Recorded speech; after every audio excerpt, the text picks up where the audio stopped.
баъзе масалан ҷавонони ноогаҳ аз муҳоҷирони миллатӣ бозичи дасти ҳамин гурӯҳҳои чӣ мешаванд? Гурӯҳе ки ино масалан баран амали кор амалашон зишт аст. Лек оқибат ин кор барои ҳам як нафар алоҳида барои оилаи ӯ, барои фарзандони ӯ чизе ҳосил намешавад.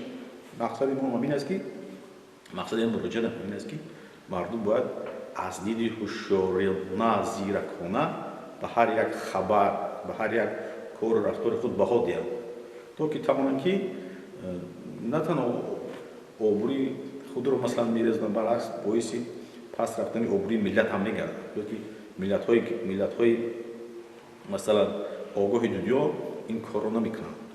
Шояд масалан иззат амон як нафар фареб бошад ки масалан ба сохтакории ҳуҷҷат, ба қаллобӣ даст зада бошад.